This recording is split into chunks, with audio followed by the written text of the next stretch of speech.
yang meragukan turun Quran surah ke-49 ayat yang ke-6. Ya ayyuhalladzina amanu in ja'akum fasiqun binaba'in fatabayyanu. Hai orang-orang beriman, jika datang kepadamu orang yang meragukan, ya awas dengan berita yang tidak baik, cek dulu beritanya. Jangan langsung Anda sebarkan. Perhatikan bagaimana Al-Quran menurunkan sebuah ayat untuk menepis hoax di masa depan. Tidak ada hoax yang membangun, ya, yang ada merusak, kan? Diturun ayat untuk menepis. Kalau kita iltizam pada ketentuan Quran, sudah, maka semua informasi itu akan akurat. Dan dipraktekanlah para ulama sepeninggal Nabi SAW dengan merumuskan hadis Nabi, dengan menurunkan metode itu dalam bentuk kajian ilmiah. Tidak boleh ada hadis disebutkan hadis kecuali jelas sumber informasinya. Masya Allah, si fulan mencari si fulan, mencari si fulan, mencari si fulan, sampai tersambung pada Nabi SAW. Dan tidak sedikit di antara mereka, Masya Allah, meluangkan waktu, tenaga, bahkan luar biasa biaya, darah dan air matanya untuk mengejar satu hadis Nabi SAW. Ya, antum kalau lihat riwayat Imam Al-Bukhari, bagaimana beliau dari Bukhara sampai menjelajah dunia, jalan sampai dengan ke Mekah, sampai ke Madinah, menulis Sahih Al-Bukhari itu 16 tahun, Pak. Bukan 1-2 hari, 16 tahun. Sebagian ditulis di Mekah, disempurnakan di Madinah. Setiap menulis satu hadis, salat kemudian bermohon pada Allah Subhanahu wa taala petunjuk. Kalau tenang dalam salatnya, ada kemudian isyarat penulisannya beliau tuliskan.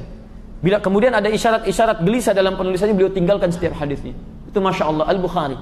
Ya. Maka teman-teman sekalian, dalam ilmu hadis ada yang disebut dengan sanad untuk memastikan benar riwayat dari Nabi. Di sini muncul istilah hadis sahih, ya, ada hadis dhaif, dibagi lagi nanti ada 3 yang tidak bisa diamalkan, yaitu munkar, matruk dan maudhu'. Munkar itu hadis yang diingkari oleh para ulama karena, mohon maaf, periwayatnya tertuduh seringkali berbuat perbuatan yang merusak dalam Islam.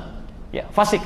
Ya, seperti mohon maaf sekali, misal ada orang menyampaikan ini hadis, tapi dia misalnya terkenal dengan perbuatan yang kurang baik. Ya, ada yang kadang-kadang dia berdusta, ada kadang-kadang terlihat makan makanan yang tidak baik, itu mungkar, diingkari hadisnya. Pernah dengar hadis ini? Allahumma barik lana fi Rajab wa Sya'ban wa balighna Ramadan. Ya Allah, mohon berkahi kami di bulan Rajab dan Sya'ban dan sampaikan kami ke bulan Ramadan. Pernah dengar hadis itu? Ah, itu termasuk hadis mungkar. Ya, mungkar itu bukan karena isinya salah, isinya belum tentu salah. Ya, tapi diriwayatkan oleh orang bermasalah.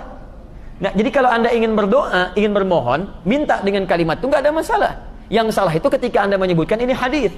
Karena kaidah dalam hadis tidak boleh menyandarkan sesuatu yang dibawa oleh orang yang salah. Dikhawatirkan nanti dengan salahnya orang ini menjadi fitnah dalam agama. Pantas orang Islam ini banyak salahnya. Hadisnya diriwayatkan oleh orang mabuk, hadisnya diriwayatkan oleh pencuri dan sebagainya. Karena itu ulama memberikan hukum jika ada hadis diriwayatkan oleh orang bermasalah, maaf, illatnya, sebabnya bermasalah, maka dari sini hadisnya disebut dihukumi mungkar.